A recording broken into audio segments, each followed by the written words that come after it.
Until Dawn is the latest horror film to hit theaters. This one is coming from Sony and Screen Gems. It's based on the PlayStation game of the same name. More importantly for me, though, it is the latest film from director David F. Sandberg, who in recent years I've grown to really admire and respect. I really love what he does on the internet with his YouTube channel, not just his, shorts, which are really fun, but, showing more, like, behind-the-scenes, in-depth stuff on the craft of filmmaking, of post-production. It's just, like, really inspiring, really cool stuff. He genuinely seems like a really down-to-earth, cool guy, and I'm gonna be excited for whatever he does, basically. And in this film, we follow a group of 5 friends led by Ella Rubin, who plays Clover, and they're basically out here looking to find Clover's lost sister. They're following some traces, seeing if they can find anything else out about her mysterious disappearance. They wind up at this place that has this, like, bed and breakfast kind of building. It's surrounded by a wall of rain, but they stay miraculously dry.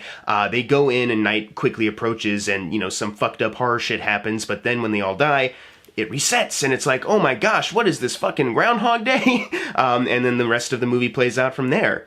You might be wondering, Jackson, that doesn't sound like anything that happens in Until Dawn, maybe the missing sister bit, but it certainly isn't, it's not a character named Clover looking for a missing sister. I mean, even in the video game, Joshua Washington, who has 2 missing sisters, they just assume that they're dead though, and it's not like he's there to look for them. This doesn't sound anything like that game. You said it was based on that game. What the fuck? And yeah, that was my confusion too when the marketing for this got started. When they announced that they were doing a movie, I played the game. I played it when it first came out. I've also recently played the remake of it, played it on the PlayStation 5. It's still really fun. I also really enjoyed The Quarry, the other game that they did. I really enjoy that stuff, but I feel like I even recognized then, like, that you can't really adapt this into, like, a film or, like, a TV show, because it's just based around the butterfly effect as a concept, It's a device, for the gameplay, the narrative, so trying to adapt that into a film, I guess the closest thing you could do is, like, maybe an interactive adventure, but basically you're just making something so that people who don't play video games can just have sorta kinda the same experience. Is it even worth it at that point? You can just watch a Let's Play, right? So when they announced that David F. Sandberg was going to be making the film, I was kind of disappointed. I was like, really? After the Shazam stuff, I was kind of hoping that he would do, like, an original horror film, and instead he's doing another IP thing. I had kind of resigned myself to be like, okay, they're just going to do a streamlined version of the game. I wonder what direction they're going to take the story. But then I was shocked to find out that when the trailer came out, that they were basically promoting what looked like an original film. It's just that the, like, serial killer that is following them sometimes has Joshua Washington's mask. There are Wendigos in it, and Peter Stormare is in it. Is he the same character? Oh, yes. Spoilers, in case you couldn't tell, I'm gonna be talking about some stuff. Yes, not at first, but yes, he's kinda well, we'll talk about it. So with that in mind, though, I was like, okay, basically the state of the industry here is like, we want to make a film based off of, like, a recognizable name. Unfortunately, we have something here that's kind of hard to adapt. So what if we, like, just take some core, like, images, maybe some ideas, and just make something else? Like, I know the state of the industry is always seems very bleak, right? But are we really at a point where we've taken, like, an original story and just felt like, hey, this won't sell, but it's an interesting enough idea. What if we slap some IP on it? And I only say that because, yeah, a lot of the Until Dawn stuff literally feels so shoehorned into this. Looking at the writers credited, you have Gary Dauberman, who's done, like, some studio stuff, Stephen King adaptations, and, the Conjuring stuff. But then you have Blair Butler, who has written scripts for Hellfest, Polaroid, and The Invitation. However you feel about those movies doesn't matter. Basically, though, those are 3 original horror films, you know what I mean? And now we have a movie that feels like, if you take the IP stuff that feels shoehorned in out, it feels like just an original, like, teen horror film. Hence why I'm saying that's probably why this is happening. It's probably how this started in the first place. So I've been thinking about this ever since the trailer came out. So by the time the movie's here, I'm basically telling myself, just try to get your biases about the game and the, cynical way you're thinking about the production of this movie. Just get it out of your head. Just try to look at it as its own thing. Very hard to do, but I did have to, like, keep reminding myself, like, okay, just don't think about it too much. Just try to enjoy this as you've been saying it is, which is basically just an original film. When it opened, I found it a little rocky, and I thought, oh no, this might have more problems than just the IP state of the industry thing. Basically, when it opens up, they try to get into the movie as quickly as possible. They don't really waste a lot of time in the beginning, which I've said before, like, it just depends on how you do it. It can be very admirable. In this instance, I found it a little awkward. The cast is not the problem here. There is no one that I would say gives a bad performance or like a distracting one. They do the best with the material that they are given. The material I found to be very rushed. It doesn't help that they are trying to just get you into the action as quickly as possible. In this instance, a lot of the dialogue, especially in the opening, just feels very expository. These five friends just telling each other things that they probably already know, but they're just saying it for the sake of the audience, and it always comes across that way, saying specific traits or why we're here right now and all this stuff. And they also do that thing of trying to give each other like jabby jokes, like young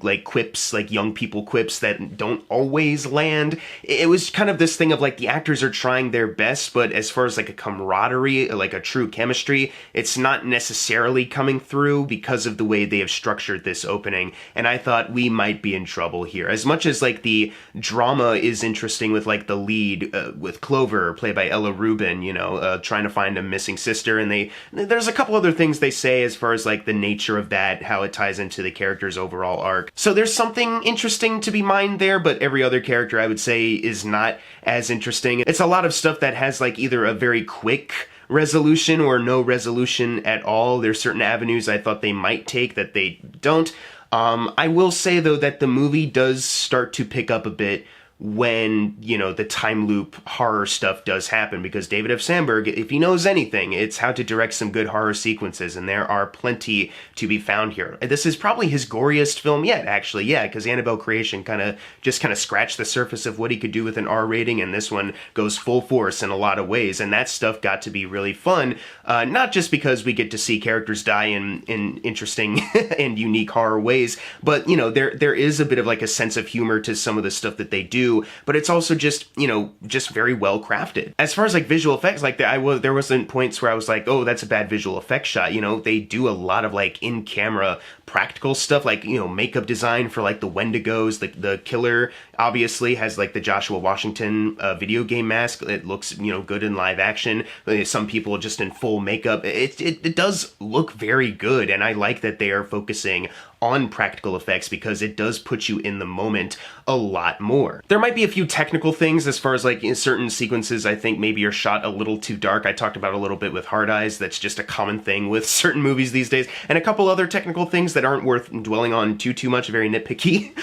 But overall though, I would say like there are a lot of like pretty solid horror sequences, and it's why I admire and look up to David F. Sandberg so much, and why I'm always interested to see what he could do, because he really gets it. It's backed by a great score by Benjamin Wallfish. It gives the film like an interesting sound that I can't really quite describe. It's like there's this one sound that I'm thinking of in particular. It's like hearing a horn, but like a foreign thing. It's like a foreign sound still, but it sounds close to that in an eerie way. It's hard to describe because obviously I don't know the in-depth nature of music and music making and all that. I just know that it sounded cool, and I thought it was a good sound for this movie. Yeah, there's just a huge chunk of this film where I was like, okay, I think I'm starting to ride with this a bit more.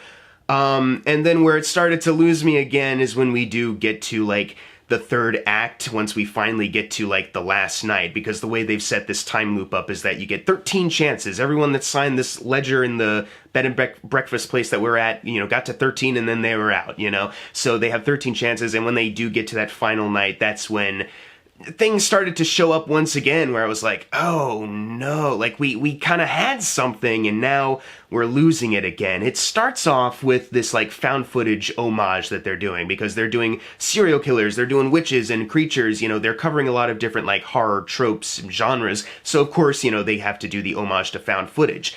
I don't think that makes any fucking sense though, because, the way they've set it up is, I like the idea of them like getting to their final night and they don't know where they're at. They're like, what is this, day 5, day 10? And then they're like, no, we're on the last one. And they're like, what? Oh, fuck. Like, I like that it adds a bit of tension. I do like that kind of ticking clock. I don't necessarily like that one of the characters, like, they set up a thing where they're like, I don't even remember what we did last, and one of the characters is like, oh, I just checked my phone for some reason, and look, we recorded stuff. They're in a time loop.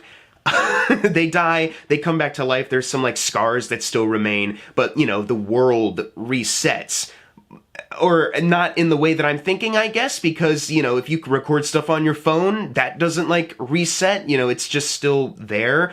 Also, they've also set it up where, like, if you make it until dawn, if you make it at the end of where the loop would be, you know, it's done and you're out. But something interesting that happens, and like I said, this is spoilers we're talking about, that one of the characters survives and, like, is holding the camera up, the iPhone camera, because this is the found footage portion still, and she's like, I gotta go follow Peter Stormare, who's just walking through here, gotta find out more. She, you know, places the camera in a place that is just so cinematic, so convenient, right? Like, who would think to do that in this situation unless it's a found footage homage, right? She walks out, and then the loop happens, and it's like, but she made it to the end. She's still alive. Unless they, like, what, they killed her as soon as she walked through that door, but then didn't they separate? It's not clear, is what I'm trying to get at. Because they set up these rules, but then there are things that happen where it's like, well, that seems in complete contradiction with that, or just not a great, you know, it's just not a great follow-through with what you've set up. The found footage bit is a fun idea in concept. I wish they went about it in a different way. Like, well, like, what if they find, like, an old VHS player earlier? Maybe it's just like, hey, someone left this tape here. What is that? Like, it says, watch me or something, and then they, you know, put it in, and it's like, oh, this is the night. I guess we were filming with a shitty camera. The iPhone footage is too, like, they're framing up everybody in their group, like, just so perfectly, so movie-like, and it also glitches. An iPhone glitches like it's like an old ass it's very frustrating there. Like, it sounds like a fun idea on paper and when I say it, but when you, like, actually watch it, it's like, what the fuck are they thinking? You know what I mean? Like, God, like, I really, once again, going back to, like, missed opportunities with some of the filmmaking, that's one of them. Certain moments also, like, as far as, like, missed opportunity, talked about, like, you know, sometimes cinematography's too dark, certain noises that aren't heard very conveniently. That's, once again, getting into the more nitpicky bits of it. A point where, you know, possessed one of their friends looks to the main girl and is like, you know, don't open the door, don't let them in. And then dies. And then there's a knock on the door, and they're like, oh, well, we know we shouldn't open that. But then it's, oh my God, it's the voice of the lead character's sister. And it's just like an immediate going to open it, like, oh my God, I gotta let them in. And it's like something that they missed. And I hate to sound like I'm making my own movie or this is what I want and they fucked it up because it's not my movie. But something that I thought, like, you know, if you are in that position and you hear a voice that is so familiar because it's a person you're looking for and they're right out there, you haven't seen them in forever, they're right out, wouldn't the filmmaking reflect, like, how stunned and shocked you would be? So wouldn't it make more sense, in a speaking technically, to, like, have the voice start to be heard and then just everything goes silent inside? Main character, like, pauses, really takes it in, and then you hear the voice again, slowly build into the main character now being like, oh my gosh, I gotta go. The way they have it, having it so quick with her rushing to the door immediately, it's like, man, your possessed friend just told you don't fucking open anything, you know what I mean? Like, you don't, it's part of, like, the feel of it, you know what I mean? There's a lot that you can, like, let go or, like, suspend your disbelief on if you just feel the moment out with the character. And if they're just rushing through stuff, you know, it makes you kind of, like, feel distant from the characters if they're just, like, blazing by and you don't have any, like, real solid attachment to them. I'm able to let go of, like, stupid decisions or decisions that I wouldn't personally make if there's, like, good character reasoning for that. And I don't think there's anything in here where I would say, like, oh, they're so stupid. It's like, no, they're different people and they have different reasons for whatever. Like, I can hand-wave that away, but that was one point where I was like, with her rushing to the door after the possessed ghost told her not to. That's one where I was like, come on, man, we could have executed that a little better. Makes her seem like a thundering dumbass. And she's not really supposed to be that. And also, I don't necessarily like how they jump to the end at one point, you know? Like, you see 4 days play out in full, and then they jump to the, oh my gosh, what day are we on? Oh, we're on the last one? What the fuck? And it kind of feels like, oh, feels like you kind of missed an opportunity to have a bit more fun with, because there are times where they're trying to do comedy, like we mentioned, and I thought, you know, it doesn't help that I'm already thinking of, like, this is like, you know, your Groundhog Day, like your Happy Death Day kind of, you know, scenario here with Cabin in the Woods. It might have helped the tone of the film, it might have helped, like, my enjoyment a little bit more if they had a bit more fun, specifically in, like, a montage of, like, them going through the rest of it, like they die in different ways. How about one of them is like, oh, I killed you last time, can't you kill me this time so we can reset? Oh my god, not again, you know what I mean? Something like that, something to show, like, the repetition, right? And instead they just jump to the end. They want to do the found footage homage and then speed run to the end of the film. The biggest thing that I do, you know, have a gripe with this movie on, and yeah, you could have seen this coming with me talking about, you know, the game earlier. It is the fact that this is called Until Dawn, and it has to have these things. It was always distracting, and I had to, like, tell myself, like, just no regular movie audience is going to necessarily be thinking about this. Don't let that impact your viewing of the film. And so that's basically how I was trying to view it, was like, okay, if I'm just a casual movie audience who has no experience with the game, does this still work as a film? When you get to a certain point, I would be like, maybe, but then I feel like even the third act, when that starts to get kicking and you get Peter Stormare back in the therapist's office, a sort of similar one to the one that's in the game, monologuing about fear and horror and your emotions driving it because you're so mentally unwell.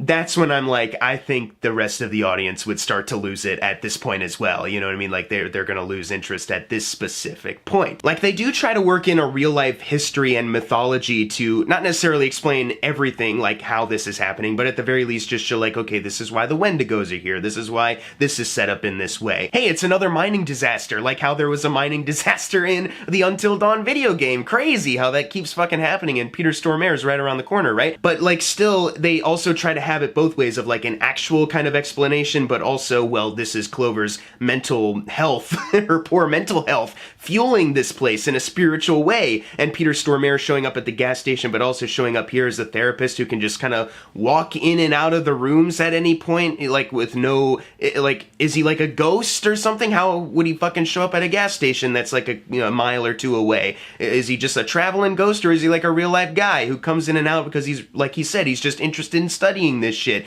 On his desk, and we see the fucking papers of the other patients, and of course, eventually it lands on one that is of Rami Malek's character from the video game, Joshua Washington, and the picture is, maybe I missaw it, but it looked like him in the game. So you have a live action character looking in this live action office at some live action papers, and on this assumedly live-action patient's, you know, profile, there is a picture of a fucking video game character, and it's like, oh my god, that I found really annoying in such a small way, but still, it's like, and then I started to think after that, like, that's just, like, really jarring to look at, but also, this therapist, like, maybe this is a therapist that Joshua saw in the game, right? And then it's just stuck around in his head, like, because he's mentally unwell himself, and it just keeps coming back to haunt him. But either way, it kind of defeats the purpose of, like, the reason why the therapist is creepy isn't because he's got a whole history of being a creep. It's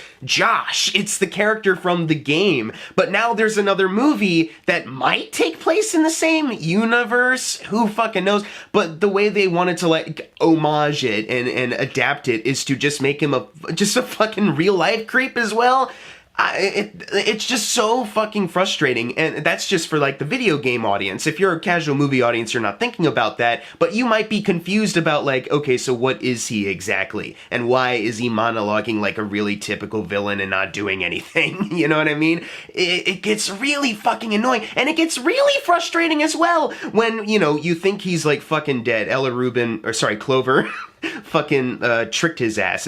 There's one scene where she can, like, make a decision like you're playing Until Dawn, and tricks him and he's dead. But then they have one little tease right before the credits officially roll that show, like, oh look, the screens are coming back online. It looks like a Wintry Lodge. Is this the one from the game? Probably not, but hey, remember the Wintry Lodge? Oh my, it's like, what are they trying to do exactly? And it was so goddamn annoying. And it's like, yeah, if this is, like, Clover's mental health fueling this place, he's just gonna show up at someplace else. Is that what they're trying to say here? Why would it be someplace like this? It seems like they're building mythology for this place specifically. Why are they saying it? This is also gonna show up somewhere else.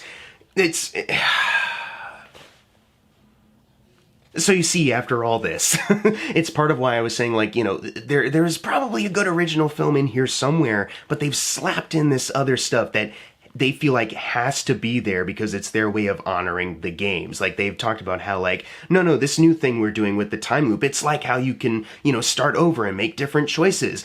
And, like, they're trying to talk it up like this is, like, a true, you know, honor, you know, to adapt this way. This is going to really please people because we're doing stuff that's, like, exactly the same as the game. And it's like, That's not, the game is the butterfly effect, you know? If you make a bad choice that you don't like, too bad. The game has to keep going. Later, you can go back to a chapter and try to, you know, come up with a different outcome and see, you know, how else the story could have gone differently. But that's based off of just how you've played it before. Everything else kind of stays the same up to that choice. You might encounter some new ones later, but it's all dependent on that. This one, where it's a time loop, but everything changes and there's different things happening in different places and time. That's not based off of people's like choices, you know what I mean? And this movie, like, Clover just needs to, the character arc is designed to be like, she needs to get over her dead sister. And she shouldn't feel like she has to be, like, sheltered. She can, like, explore the world still and get out there. What does that have to do with, like, the overarching, like, butterfly effect? You know, you never know what little things can come back to bite you in the ass later or something like that, you know what I mean? This movie, like I said, there's only one bit where they present you with, like, two options, kind of like something you could find in the video game in the third act. And then that's it. Everything else, it's like, you know, character choices that just any other, like, horror movie character would make. Like, that's not the same thing. They have not made something that is, like, you know, a, like, companion to the video game. Like I said, it feels like an original story that they have ripped and have forced in this other stuff just so they can try to farm more IP. And it's kind of embarrassing, but also, you know, Sony Screen Gems have done stuff like this forever, so it's also like, why am I surprised? Because literally, if you look at every, like, Until Dawn aspect could be taken out, and the movie might turn out better. Like, it's not enough that they already have, like, a, you know, get to 13 days and you're done kind of ticking clock narrative device. They also have the Until Dawn Wendigo thing where, oh, if we're here for like 13 days, we're slowly turning into Wendigos. Oh my gosh, you can see the change. I've got bumps on my spine. And I thought, you know, when they introduced that, it was going to be like, oh, when they get to the 13th day or something, you know, they're going to be like so close to transformation. There's going to be a lot of prosthetic work or something. No, that's not what they do, and it's kind of irrelevant when they get to the final day. It's like I said, yeah, someone just has a couple bumps on their spine, and that's it. Like, why even include that? And also, that's not how you turn into Wendigos in the video game. You know what I mean? Oh god, like I said, yeah, take that shit out, you might have had something. Instead, they've kind of kneecapped their own film, but of course it does not help that they've also made some other, like, pretty amateur writing, directing mistakes early on as well. I was very disappointed that this is not a win for David F. Sandberg. Even Shazam! Fury of the Gods, I know people clown on that because it's one of DC's biggest flops or whatever, and it is, and, you know, it's definitely not as good as the first movie, but I still found it to be, like, entertaining enough where, you know, I don't think it's an awful film. It's totally decent entertainment. It really sucks just because I have not disliked any of his films up until now. I'm gonna give Until Dawn a C. Like I said, there are still moments of entertainment to be found here. It's just, you know, the beginning I found to be really clunky and awkward, and then the very end, there's just too many issues surrounding it on both fronts I can't quite get over. Unfortunately, I'm hoping for the best with David F. Sandberg's next film. Hopefully it's an original film. He does really well with that, obviously with Lights Out, and his shorts are really fun. Maybe stay away from the IP stuff for a bit. Then again, this one was made with a very low budget and had a decent enough opening weekend considering that budget, so I don't know, maybe he's locked in the chains of the Until Dawn train for forever. But if you've seen Until Dawn, leave your thoughts in the comments below what you thought of it, and as always, thank you guys for watching. Make sure to subscribe. I'm Jackson Fulcher. See you guys next time.